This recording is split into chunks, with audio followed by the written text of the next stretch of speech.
point in the season, do you think finishing top four is still a realistic goal, especially considering Newcastle's season as well?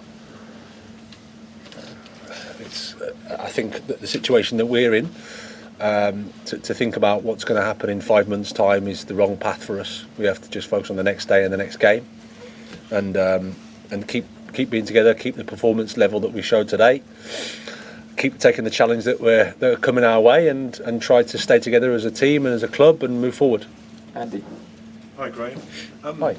Can I just ask about Aubameyang? That's because it's always quite a significant event when a player who's come on as a substitute gets substituted himself. He didn't look best pleased with it.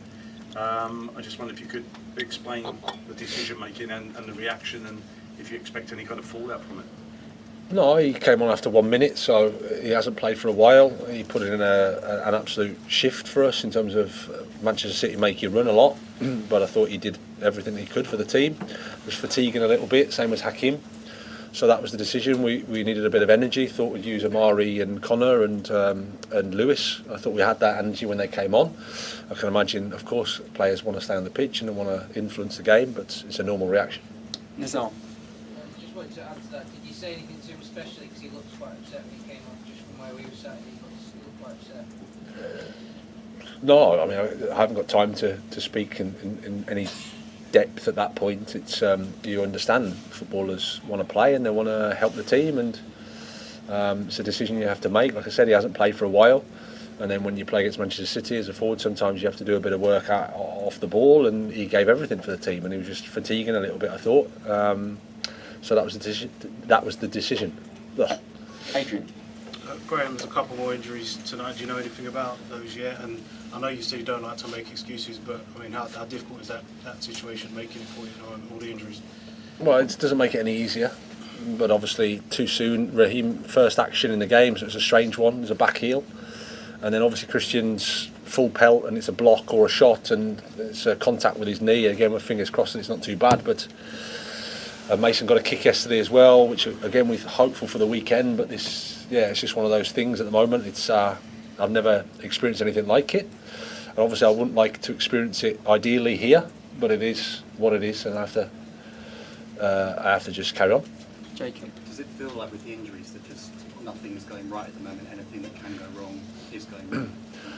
I thought there's a lot right today in terms of the performance. I like the players. I like what we tried to do. I think we're playing against the top side. I think our performance level was good. It was competitive. There was a lot of spirit on the pitch. We hit the post. We had some opportunities. We had courage in attack. We took responsibility when we had to defend. When we suffered, we did that as a team. So there's a lot to like. Matt.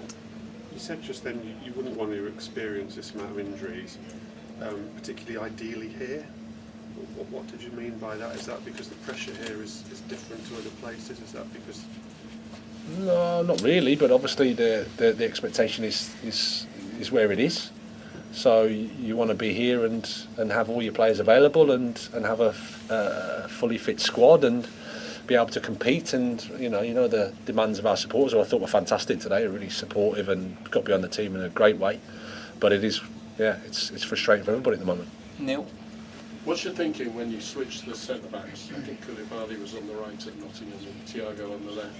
It was the other way around today. Yeah, Aspi would probably play a little bit more deeper than maybe Marc Cucurella. So we didn't want to expose Thiago in terms of down the side. So that was the thinking. Koulibaly can play a bit more on his left side, a little bit more than Thiago.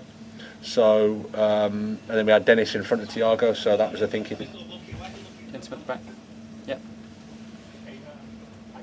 Hi. What have you seen from Dennis in the career in the last few games that he was starting?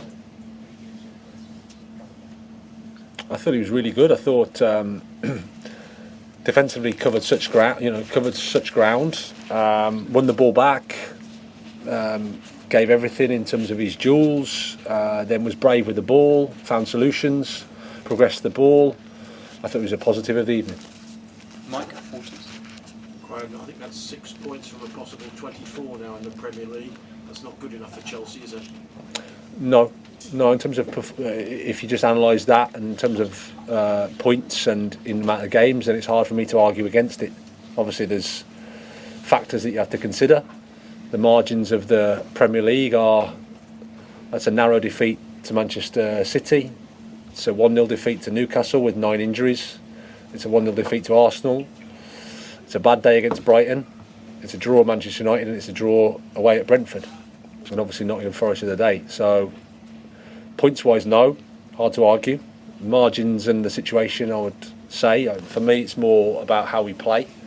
And I think we, in terms of analysing how you can improve, we took a step today. I thought we were disappointed after Nottingham Forest, but we took a step forward today in terms of our performance. Okay, we're going to do 2 more on today's game. Front there. When you look at City bringing on players like Mahrez, Zakaria as substitutes in the second half, do you feel that City's depth of their squad is going to be a key factor for them going through to the regular season? I think they try to bring in Arsenal. Do they have that advantage over the Well, I don't know about whether they've got an advantage over anybody else, but they've got a fantastic squad and a fantastic coach, and they're used to winning, and they're playing at a good level, top level, so they're going to be there or thereabouts for sure. Okay, last one on today's game, Matt. It's not actually about today's game, but Roger Schmidt, the Benfica manager, has today accused Chelsea of disrespect and said that they've sent Enzo Fernandez totally crazy with their pursuit of him. I just wondered if you had a response to that. No, I don't get involved in conversations via the media. I have nothing to say. No comment.